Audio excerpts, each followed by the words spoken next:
আপনার garden rich, আপনি এলাকার নেতা, আপনি কিছু জানতেন না, না আপনি দুর্নীতিবাদ। ওই কাউন্সিলরটাকে সবার আগে গ্রেপ্তার করা উচিত। ও 3 কোটি টাকার গাড়ি চড়ে, আটকানোর কোনো চেষ্টা নেই। এখানে সলিউশন হচ্ছে টাকা দিয়ে মুখ বন্ধ করা। মৃত্যুর পরে পাশে দাঁড়িয়ে তো কোনো লাভ নেই, মৃত্যুর আগে পাশে দাঁড়াতে পারলে লাভ হতো। উনি সময়টা ভুল করে ফেলেছেন।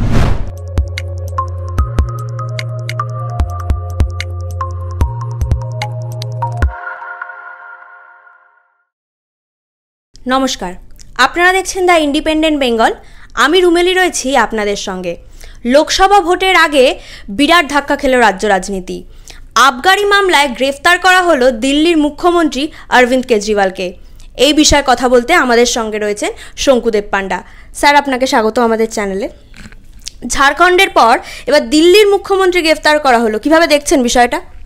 দেখুন, ইনফ্যাক্ট এতে একটা জিনিস স্পষ্ট হচ্ছে যে দুর্নীতি করে ছাড় পাওয়ার কারোর উপায় নেই। তো যারা দুর্নীতি করেছেন তাদেরকে লিগ্যালি ফেস করতে হবে এবং তারা ফেস করছেন। এখানে মুখ্যমন্ত্রীর জন্য যা আইন, সকলের জন্য তাই আইন, আলাদা তো কোনো ব্যাপার নেই। বিরোধী পক্ষ বলছে যে ইডি সিবিআইকে রাজনৈতিক কারণে ব্যবহার করছে বিজেপি। দেখুন, বিরোধীরা কি বলছেন সেটা আমার কাছে ইম্পর্টেন্ট নয়। আমার কাছে ইম্পর্টেন্ট হচ্ছে যে অভিযোগ কেজরিওয়ালজির বিরুদ্ধে উঠেছে এবং সেটা তো উনি আদালতে ফেস করেছেন। উনি আদালতে গেছেন, ওনার বক্তব্য রেখেছেন, কোর্ট মনিটরড ইনভেস্টিগেশন চলছে। এখানে তদন্তকারী সংস্থাকে দোষ দিয়ে তো কোনো লাভ নেই। তদন্তকারী সংস্থা যোগ্যতার সাথে এমন কিছু নিশ্চয়ই নিয়ে এসছে যেটা দেখে আদালত মনে করেছেন ওনাকে বেল দেওয়া যায় না, সেটাই হয়েছে। এখানে এই অভিযোগ কোনো মতেই মেনে দেওয়া যাবে না যে পলিটিক্যালি টুল হিসেবে এই অর্গানাইজেশনগুলো ব্যবহার হচ্ছে। তারা তাদের কাজ করছেন। এমন একটা কেস আপনি আমাকে বলুন যে কেসটায় কোর্টে ব্যাপারটা যায়নি, যিনি গ্রেপ্তার হয়েছেন তার বক্তব্য শোনা হয়নি, এরকম কোনো বিষয় রয়েছে কি? কোর্ট রেমেডি যেমন এখানে পশ্চিমবাংলায় কোর্ট হচ্ছেন 10 তারিখ পর্যন্ত দিল্লি ডাকা যাবে না বলে রেমেডি দিয়েছেন কাউকে। তো আইনের পথে চলছে, আমরা আইন মানছি, এজেন্সিও আইন মানছে। যখন কেজরিওয়ালজি কোর্টে গেছেন, কোর্টে তার বক্তব্য রেখেছেন, সেখান থেকে অর্ডার পাননি, এখন কি করা যাবে? আইনের বাইরে গিয়ে কিছু হচ্ছে বলে আমি মনে করি না। ইডি ওনাকে 9 বার ডেকেছিল, কিন্তু উনি 9 বারই যাননি এবং হাইকোর্টও তাকে কোনো রক্ষা কবচ দেয়নি। অথচ বিরোধীরা বলছে যে বিজেপি, মানে এটা কোনো বিজেপির চাল। এটা বিজেপির চাল কি ডাল পরে নিয়ে আলোচনা করবেন, কিন্তু ওটা কি আলু যে 9 বার একটা এজেন্সি আপনাকে ডাকছে, আপনি একটা সাংবিধানিক পোস্টে আছেন, আপনি ল অ্যাবাইডিং সিটিজেন, আপনি একবার কি অ্যাপিয়ার করবেন না? আপনি জানতে চাইবেন না? আগেই অ্যাক্ট করা উচিত। 3টে নোটিশের পর না করলেই অ্যাক্ট করা উচিত ছিল। কোর্টও স্যাটিসফাইড হয়নি, কোর্টও বলেছে হ্যাঁ ঠিক অন্যায় হয়েছে। কোর্ট যদি স্যাটিসফাইড হতো তাহলে ওনাকে রেমেডি দিত, দেয়নি তো। যা হচ্ছে দেখুন আইন মোতাবেক হচ্ছে। আপনি আমায় বলুন যে বেআইনি হয়েছে, কোথায় হয়েছে? এক কুচি বেআইনি কিছু হচ্ছে না। এখন কেউ যদি বলেন আমি মুখ্যমন্ত্রী, আমি যা খুশি তাই করবো, এই দেশে তো সেরকম আইন নেই, সেরকম করা যাবে না। রাজতন্ত্র থোড়ি চলছে, গণতন্ত্র চলছে, তাই ফেস করতে হচ্ছে। শাসক দল বলছে যে বিজেপি ভয় পাচ্ছে, সেই কারণেই লোকসভা নির্বাচনের আগে এমন একটা পদক্ষেপ। এটা ওনারা কোর্টে গিয়ে বলুন। যারা এটা বলছেন তাদের উচিত এটা কোর্টে গিয়ে বলা। কোর্ট যদি মনে করে যে হ্যাঁ ঠিক আছে, হ্যাঁ এই ছেড়ে দেওয়া উচিত, তাহলে ছেড়ে দিতেন। আর যা হচ্ছে তা আইনি ব্যবস্থার মধ্যে হচ্ছে। এরকম হয়েছে কি যে সকালবেলা কৌস্তবের বিরুদ্ধে অভিযোগ হয়েছে, রাত্রিবেলা কৌস্তব অ্যারেস্ট হয়ে গেছে? এরকম হয়েছে কি যে সন্ময় বন্দ্যোপাধ্যায় বাড়ি থেকে রাত্রিবেলা পুলিশ তুলে নিয়ে গেছে? এরকম হয়েছে কি যে শিবমের বিরুদ্ধে মামলা হয়ে গেছে, তারপরে নোটিশ ইস্যু হয়ে গেছে, তার সাথে একবার কথা বলার প্রয়োজন হয়নি? এরকম হয়েছে কি যে রিপোর্টারকে মারতে তুলে নিয়ে যাচ্ছে রাজ্যের পুলিশ? এরকম ঘটনা ঘটেছে? ঘটেনি।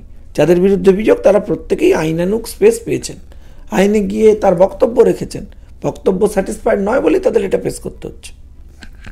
আপনার কি মনে হয় যে এই রাজ্যে ইডি এবং সিবিআই তৎপরতা কিছুটা কম? কারণ আবগারি মামলা তো শুধুমাত্র 100 কোটির, কিন্তু আমাদের রাজ্যে দুর্নীতি হচ্ছে হাজার কোটি। সেখানে পিসি ভাইপো এখনো গ্রেফতার নয়, মানে এখনো ছাড়াপে ঘুরে বেড়াচ্ছে। দেখুন, এটা বিকাশ রঞ্জন ভট্টাচার্য ভালো করে বলতে পারবেন। উই আর এক্সপেক্টিং কি এটা বিকাশ তো আমার থেকে অনেক বড় আইনজ্ঞ, তিনি এই সমস্ত কেস রেগুলারলি হ্যান্ডেল করছেন, তিনি হাইকোর্টে যাচ্ছেন। এখন ওনার সাথে যদি তৃণমূলের কোনো সেটিং না হয়ে থাকে তাহলে অ্যাকশান হবে। আমি বিকাশদার উপরে বেশি নির্ভরশীল এই ব্যাপারে। বিকাশদা তো রেগুলার কোর্টে যাচ্ছেন। দেখুন, দুটো অভিযোগ একসাথে করা যাবে না। আপনি অভিযোগ করে বলবেন যে বিজেপি এজেন্সিকে নিয়ন্ত্রণ করে, আবার আপনি বলবেন যে বিজেপি কিছু করছে না, তাই এজেন্সি কোনো কাজ করছে না, এরা গ্রেপ্তার হচ্ছে না। এই পরস্পর বিরোধী দুটো বক্তব্য রাখা যাবে না। তাহলে এই প্রসঙ্গে নিউট্রাল বক্তব্য কি? নিউট্রাল বক্তব্য হচ্ছে আইনি পথে এই তদন্তের নির্দেশ দিয়েছেন কে? আদালত। অ্যাপিয়ার করেছেন কে? বিকাশ রঞ্জন ভট্টাচার্য।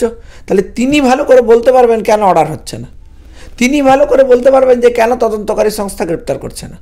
তাহলে তিনি কি কোনো সেটিং করেছেন? লোকে প্রশ্ন তুলছে, আমিও প্রশ্ন তুলছি। বিকাশ দা ক্লিয়ার করে দিলে ভালো হয়।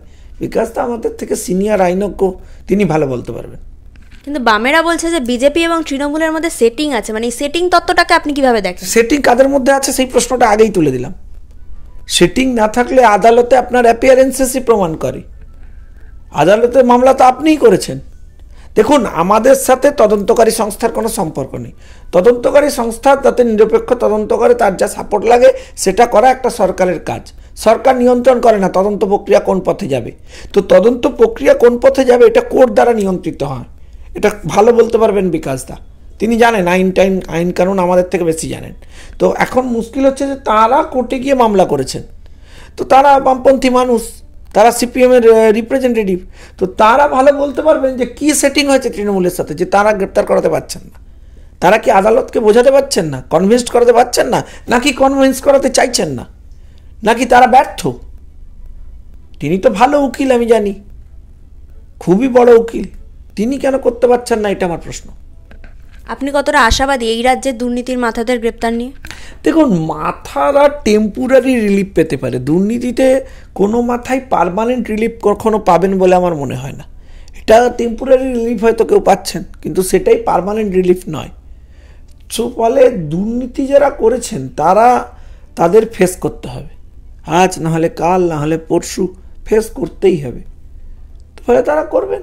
কিন্তু আমার বক্তব্য হচ্ছে, আমি আবারও প্রশ্ন রাখবো যে যারা এজেন্সি করছে না বলে লাফাচ্ছেন, তারাই তো এক সময় বলেছেন যে এজেন্সি সরাসরি নিয়ন্ত্রিত হয়, সেই অভিযোগটা তখন তো জাস্টিফাইড হয়ে যাবে। তো বিজেপি যে এজেন্সিকে নিয়ন্ত্রণ করে না, তার সবথেকে বড় প্রমাণ হচ্ছে এইটা। কারণ আমাদের ভারতীয় জনতা পার্টির পলিসি হচ্ছে আমরা কোনো নির্বাচিত সরকারকে ভেঙে দেব না, যেটা একসময় কংগ্রেস করেছিল, ইমার্জেন্সি জারি করে দিয়েছিল, নির্বাচিত সরকার দিনের পর দিন ভেঙে দিয়েছিল। যা পরিস্থিতি আছে তাতে একাধিক independent organisation, child rights commission, মহিলা কমিশন, শিশু সুরক্ষা কমিশন, হিউম্যান রাইটস কমিশন, সবাই বলেছে এখানে রাষ্ট্রপতি শাসন করা উচিত। পশ্চিমবাংলায় পরিস্থিতি তৈরি হয়ে গেছে, কিন্তু গায়ের জোরে সরকার ভাঙা আমার দলীয় পলিসি নয়। কিন্তু আইনের পথে তো কোনো বাধা নেই। তো যারা আইনের ক্রেডিট নিতে চান তারা কি সেটিং করেছেন যে তারা স্যাটিসফাই করতে পারছেন না কোর্টকে, ব্যবস্থা নিতে পারছেন না, অ্যাকশান নিতে পারছেন না? আমার প্রশ্ন আপনার কাছে, বিকাশ দা সুপ্রিম কোর্টে কি কাউন্টার মামলা ফাইল করেছেন? বলেছেন যে আপনি এই যাকে 16 তারিখ পর্যন্ত রেমেডি দিয়েছেন তাকে রেমেডি দেওয়া উচিত নয়? এই বক্তব্য নিয়ে কি উনি সুপ্রিম কোর্টে গেছেন? কেন যাননি?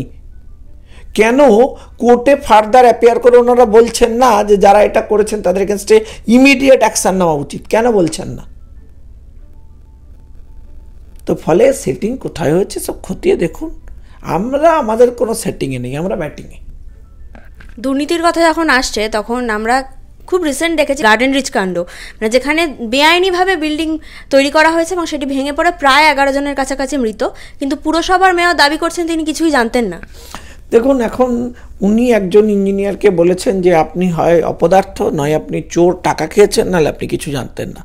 উনি যে ইঞ্জিনিয়ারকে এটা বলেছেন 5 মিনিটের পরে বাইরের লোকে দাঁড়িয়ে এই কথাটা ওনাকে লোকেরা বলছে যে আপনার গার্ডেন রিচ, আপনি এলাকার নেতা, আপনি কিছু জানতেন না, না আপনি দুর্নীতিবাজ।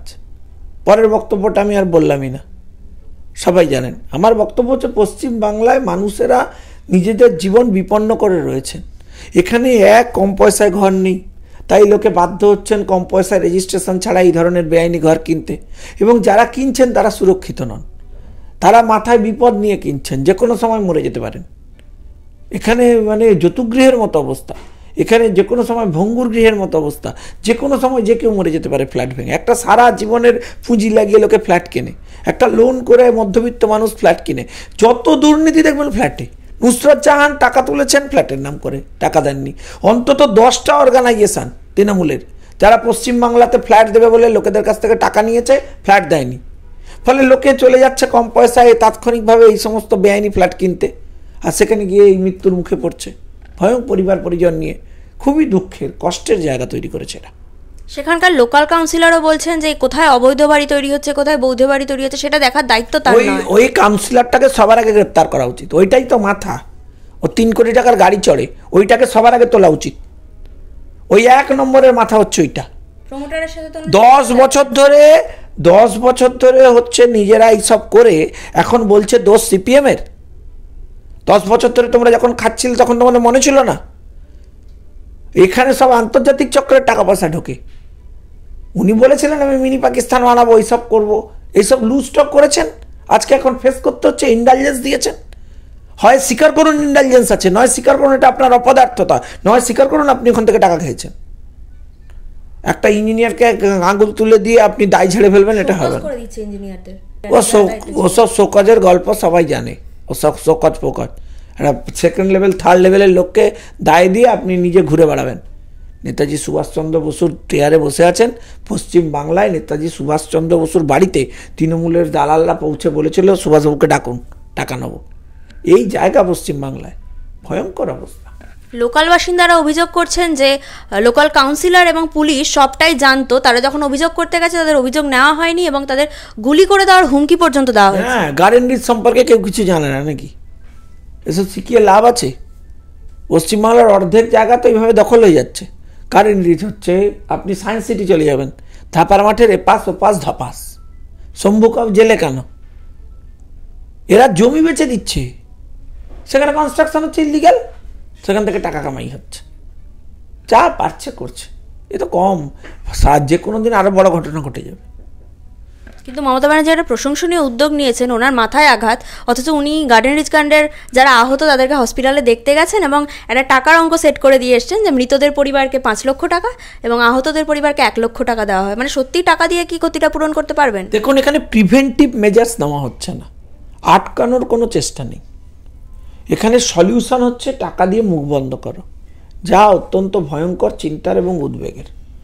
কলকাতায় লোকেরা কত কষ্ট করে এসে একটা ফ্ল্যাট কেনে, যারা কেনে তারা বোঝে, যারা লোন করে অনেকে মেটাতে পারে না, তাদের জীবনের সর্বস্ব চলে যায়, তারপর তাদের হাতে লাগে মৃত্যু, আর মৃত্যুর পর 5 লক্ষ টাকার ভিক্ষা। তো ফলে বাংলায় পরিস্থিতি অত্যন্ত ভয়ঙ্কর জায়গায় গেছে, ইরেসপন্সিবিলিটির চূড়ান্ত। আর না হলে ক্রাইম অর্গানাইজড ওয়েতে মানুষ মরছে আর এরা টাকা কামাচ্ছে।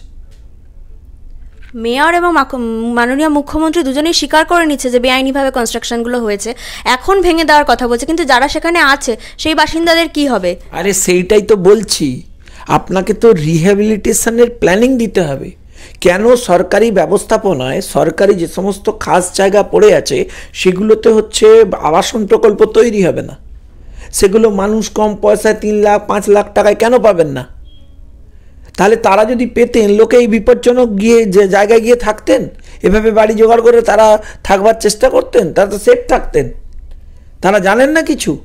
শুনুন, অপরাধ শুধুমাত্র গুলি করে ঠান্ডা করা যায় না।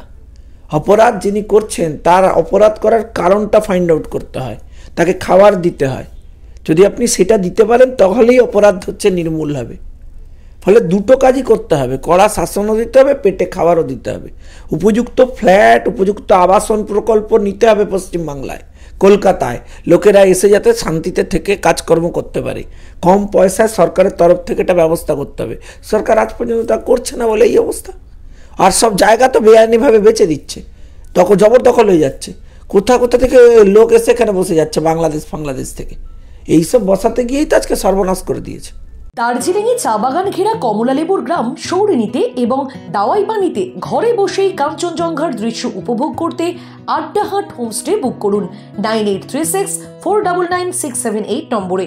অভিষেক ব্যানার্জি বলছেন যে বিরোধী পক্ষকে বলছেন যে তৃণমূলের ঘাড়ে দোষ দেবেন না, মানুষের পাশে এসে দাঁড়ান, মানুষের সাথে থাকুন।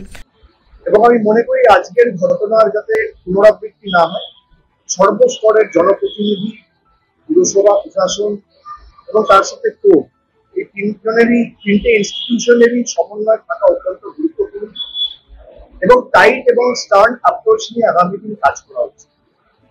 তাই যারা বিরোধীরা আঙুল তুলছে, আমি বলবো 48 ঘন্টা পরে তুলুন, মানুষের পাশে এসে দাঁড়ান। সবার উপরে মানুষ ধর্ম, মানুষের পাশে এসে মানুষের জীবন বাঁচান। দিল্লি থেকে টুইট না করে বা বড় বড় ভাষণ না দিয়ে তিনি পর্দায় বসে উদ্ধার কার্যে প্রশাসনের মদত করুন, পাশে থাকুন, মানুষের পাশে দাঁড়ান।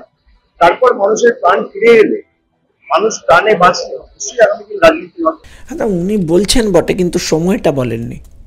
মৃত্যুর পরে পাশে দাঁড়িয়ে তো কোনো লাভ নেই, মৃত্যুর আগে পাশে দাঁড়াতে পারলে লাভ হতো। উনি সময়টা ভুল করে ফেলেছেন। মৃত্যুর পর 5 লাখ টাকা দিয়ে পরিবারের পাশে দাঁড়ানোর থেকে মৃত্যুর আগে লোকটাকে বাঁচিয়ে রেখে বাঁচে থাকা এবং মাথায় ছাতের ব্যবস্থা করলে সেটা অনেক বেশি গ্রহণীয় হবে। উনি যেটা করছেন সেটা সময়ের ভুল। শীতকালে সুন্দরবন ভ্রমণের নির্ভরযোগ্য একমাত্র নাম সাগর সঙ্গম ট্রাভেলস। নিজস্ব লঞ্চে ভ্রমণ এবং অফুরন্ত খাওয়া দাওয়ার বিপুল আয়োজন। বুকিং করুন 9733 066 075।